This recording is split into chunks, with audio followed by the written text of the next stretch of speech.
ভয়ংকৰ ঠাই হয় আৰু এফালে আৰু গাইজ এই পুখুৰীৰ পানী এবাৰ চোৱাৰ পিছত মানুহৰ পুনৰ জন্ম সকলো সময়তে বন্ধ হৈ থাকে কাৰণ এইটো বহুত বেছি ডেঞ্জাৰাছ ঠাই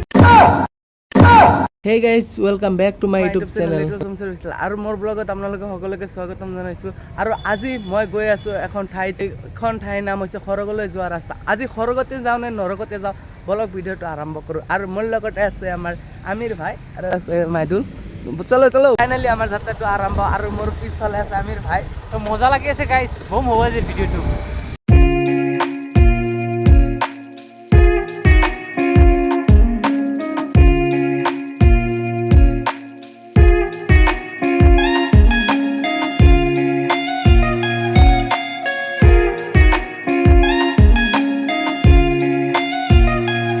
ফাইনালি আমি আহি পাইছোঁ পাখামালা চক আৰু আজি মই গৈ আছোঁ য'ত এই ঠাইখন বহুত ডেঞ্জাৰাছ আৰু আমিৰ ভাই গৈছিল প্ৰথমবাৰে বহুত বেছি ডেঞ্জাৰাছ হয় গাইজ বহুতে বেছি ডেঞ্জাৰাছ যদিও ডেঞ্জাৰাছ ঠাই তথাপিও আমি তালৈ যাম আৰু এই ৰাস্তাটোৰে চিধা যাব লাগিব গাইজ ফাইনেলি আহি পালোঁ সেইখন জেগা আৰু সেই জেগাখনত ইমান চুনচান চাওঁ ভয়ংকৰ জেগা আৰু ইয়াতে কোনো শব্দই নাই আৰু ভয় লাগি চাওক গাইজ কিবা এটা মানে এনেকুৱা লাগে যে ভূত চুত আছে নেকি চাৰিওফালে বহুতে বেছি ভয়ংকৰ জেগা হয় এইটোৱে হৈছে সৰগদুৱাৰৰ মেইন গেটখন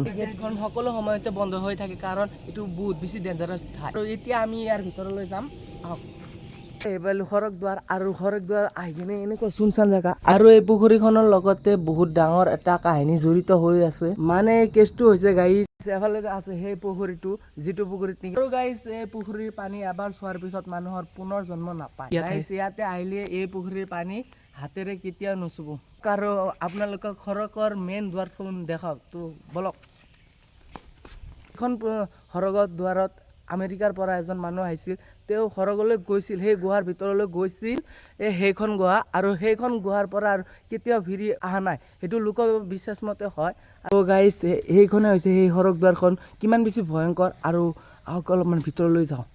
আৰু গাইজ ভিতৰলৈ যাবলৈ ভয় লাগি আছে আৰু ভিতৰৰ পৰা কিবা এটা দুৰ্গন্ধ আহি আছে তো গাইজ এই বিষয়ে অলপমান আমিৰ ভাইজানে ক'ব অলপমান তো গাইজ মানে বহুত আগৰ কাহিনী এইটো ইয়াৰ ভিতৰত যদি কোনোবাই গুচি যায় সি আৰু পুনৰ আহিব নোৱাৰে গাইজ মানে এনেকুৱা আপোনালোকে যদি ইয়াত আহে আপোনালোকে আকৰ্ষণ কৰি থাকিব কিন্তু আপোনালোকে কেতিয়াও নাযাব তো ভিতৰত এবাৰ যদি আপোনালোকে যায় তো পুনৰ কেতিয়াও আহিব নোৱাৰে তো বহুতে বেছি ডেঞ্জাৰাছ হয় গাইজ আৰু এই কথাষাৰ আমেৰিকাৰ পৰা এজন মানুহ আহিছিল তেওঁ ভিতৰলৈ গৈছিল আৰু তাৰ ভিতৰৰ পৰা বোলে পুনৰ ঘূৰি অহা নাই চাৰিওফালৰ পৰা চাওক কিমান ভয়ংকৰ ঠাই হয় আৰু এফালে চাওক ভিতৰৰ ফালে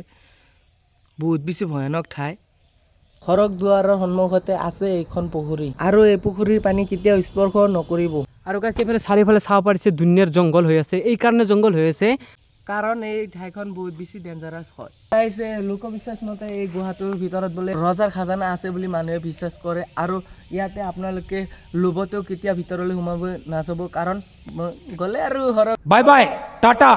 গুড বাই গয়া ৱাচিং মাই ভিডিঅ' যদি ভিডিঅ'টো চাই ভাল পালা দেন লাইক কৰিবা আৰু কমেণ্ট কৰিবা লগতে কি কৰিবা গাইজ সাবস্ক্ৰাইব কৰিবা